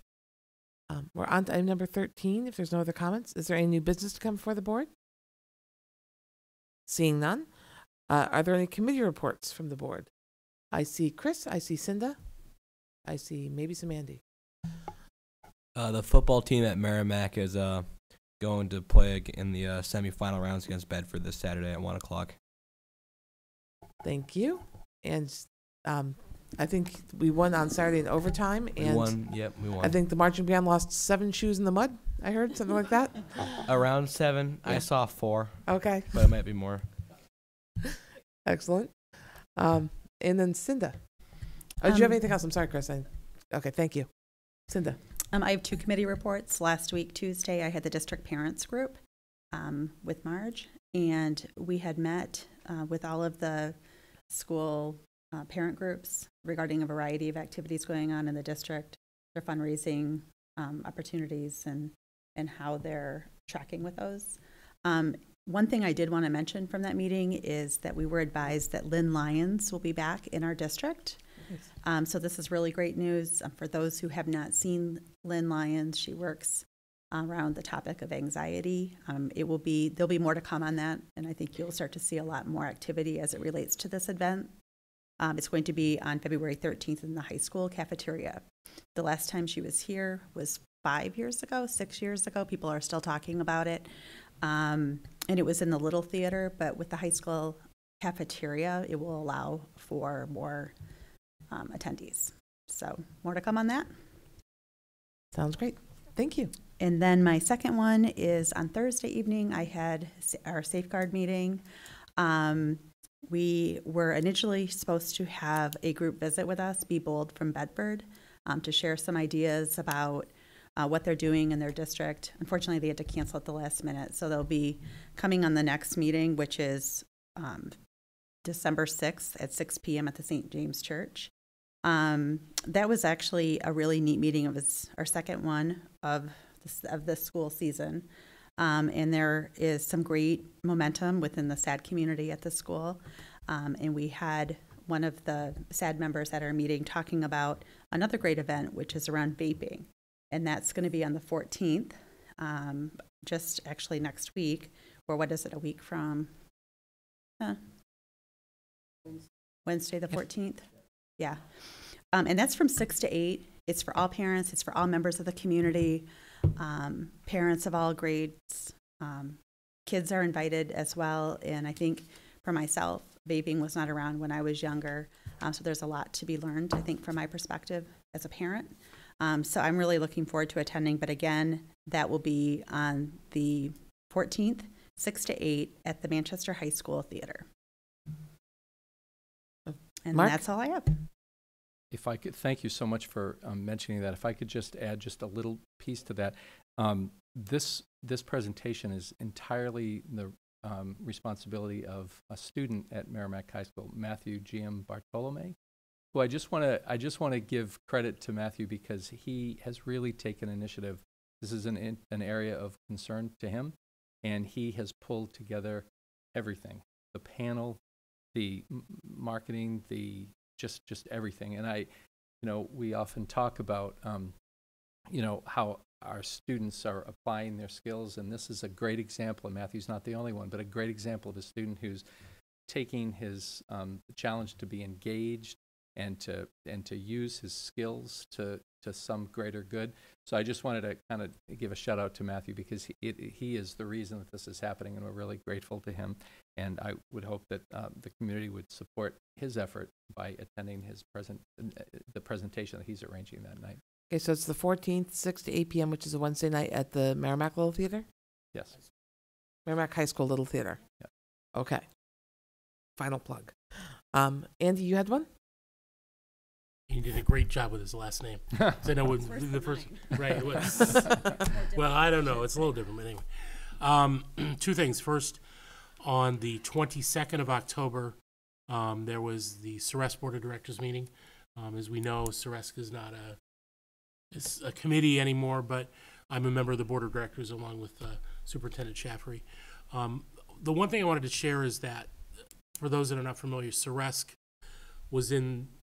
obviously provides a lot of the consulting and stuff for a lot of the special need things that Merrimack and other school districts use. Ceres sort of reinvented itself in the past 2 years, where it sort of got rid of the catering and the event business that it was doing, and now it's sort of back to its roots, providing only the consulting services to the school districts. Of interest is the fact that now we've been doing this for a quarter or so.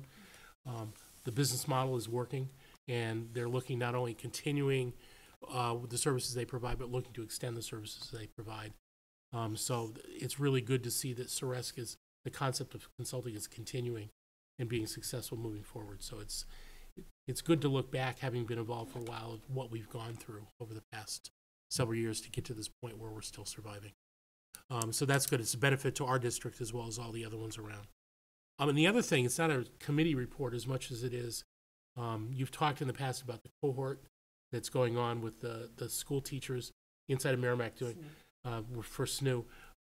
I was actually interviewed by 5 members of a cohort getting input for one of their classes. So they reached out to the school board members, probably others as well. So it was really good to be able to sit down and share some of my thoughts and ideas that they had asked me to. So I like that involvement, because it means that they're hearing a little bit more of what we think, and we're getting an idea of what kind of stuff they're doing. So I thought I'd share that as well. So are there any other committee reports? Oh, Brandy. I'll keep it really brief. Parks and Rec did the Halloween night, and they did a fantastic job. Lots of kids had a ton of fun. They also updated their website, and it really does look amazing. So I encourage anybody to go take a look at Parks and Rec new website. And I believe they are working on a survey as well to get some input from our community on how they can better support our events and be more available for our community in general. Thank you. Seeing no other committee reports, we will go on to the public comments on agenda items. If anyone would like to speak again, state your name and address for the record on what was discussed tonight.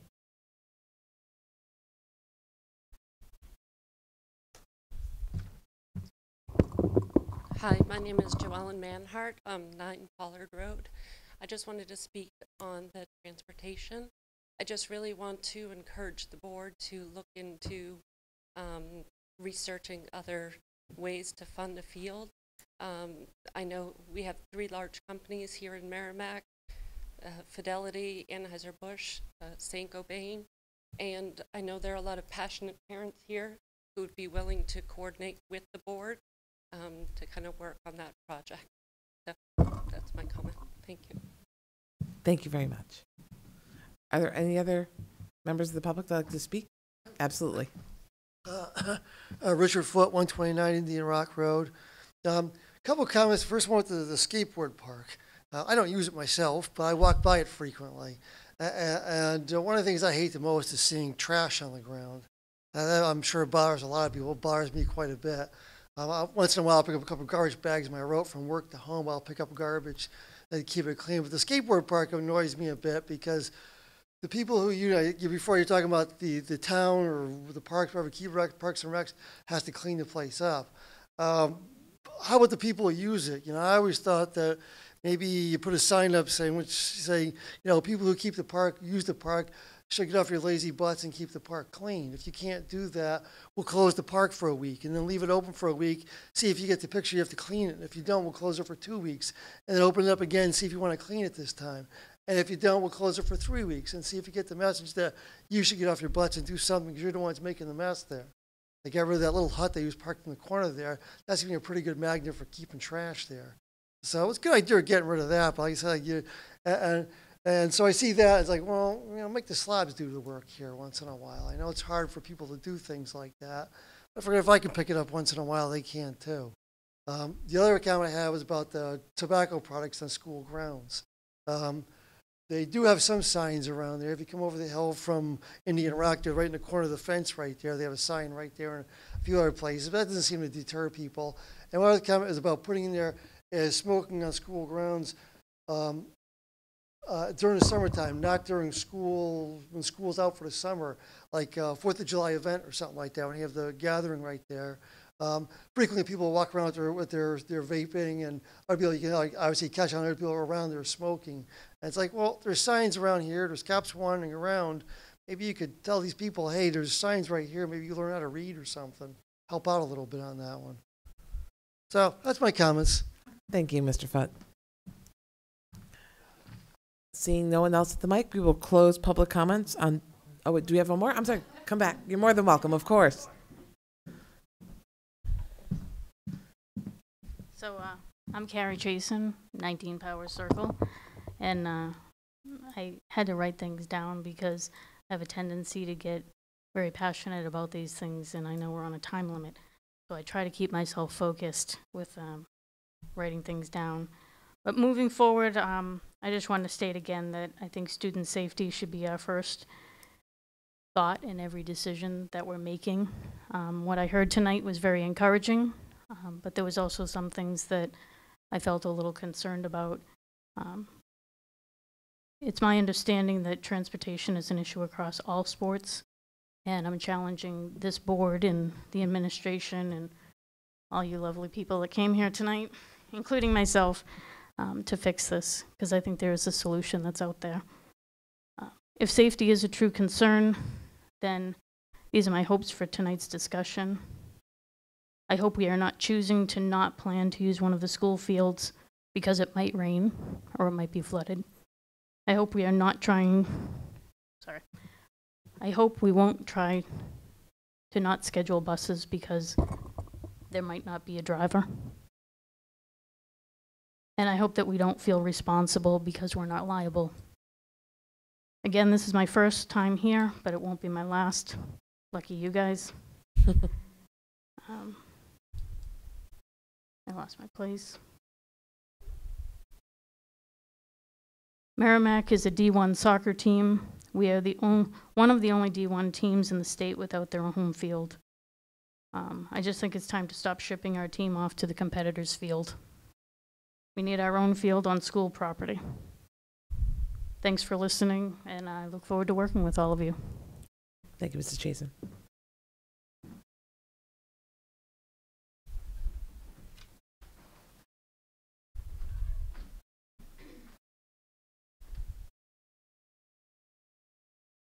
Hi, folks. Manny Gonzalez, 10 Wasserman Heights. Just to piggyback on what Mrs. Chasen said, by quick back-of-the-napkin math, we're looking at 100 kids or so that are part of teams that require grass, a field, to do sports. We're not talking about tennis, we're not talking about swimming, hockey. Those things obviously need specialized places to play these sports. We're surrounded by grass, right here, right around these schools. I would want to understand why we're not using those fields to participate in these sports. Thank you. Thank you, Mr. Gonzalez.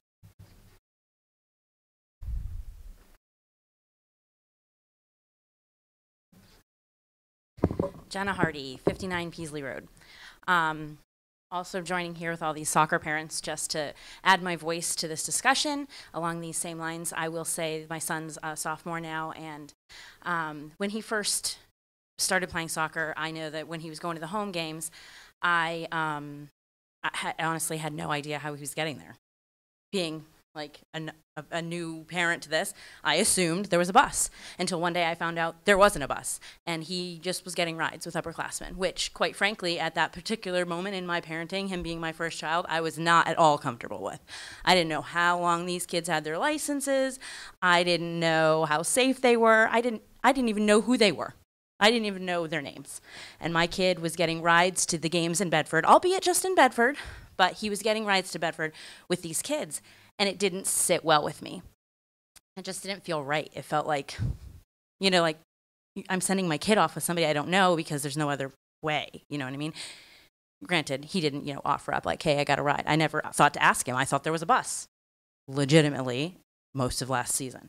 So I really do think that while it seems like a small thing, for a lot of parents, it's a big thing. It's a big thing to let your kid drive off with an upperclassman, which has been the solution that is often encouraged. Oh, well, just get a ride with one of the upperclassmen.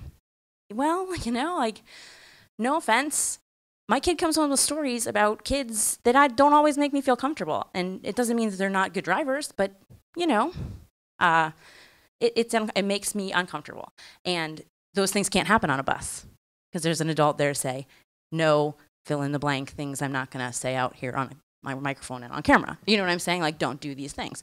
So I really think it's something that we have to address, whether it's finding a better solution with a grass field before we can afford a turf field. I know all these people. I know they're perfectly committed to doing whatever we can do to help raise the money to get a turf field. I mean, it is hard to swallow to go to see these other school districts that are, you go to all these school districts and I'm like, look at all these fields. Like, they're everywhere. And we have one, and it's for football. And nothing against football. I love football too. But what about all those other fields? I mean, we're talking about girls soccer, boys soccer, lacrosse. I mean, there's so many other teams that kind of get the shaft, and then all those kids are in the same position that my son was in. And of course, my son didn't care. He'd jump in the car with anybody, but I cared, and it was important to me. And so I think, while in general, I think most kids are going to be safe, I think it's something we really need to consider, asking parents to say, hey, yeah, let your kid just ride with an upperclassman. No big deal. You don't know them. You don't know how they drive. You don't know whether they're responsible or not. Just let them go. I don't know. I don't feel like that's the best way to do things. So that's just my 2 cents on that topic. Thank you. Thank you, Mrs. Harvey.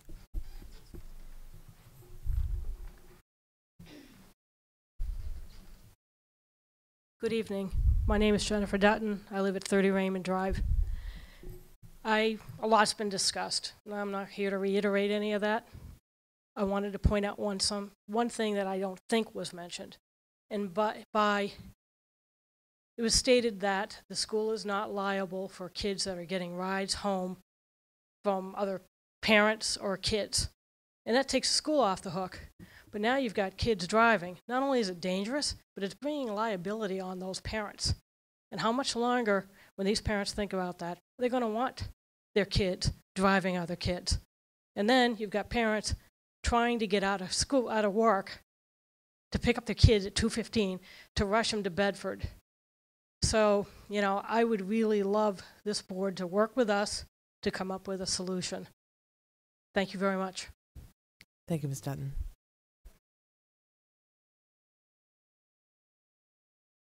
And seeing no other, I almost closed it once by mistake. So seeing no others, I will close public comments on agenda items. We will take a moment to sign the manifest, and I will entertain a motion to go into non-public session per RSA 91-A:3, Roman numeral 2, sections A, B, and C.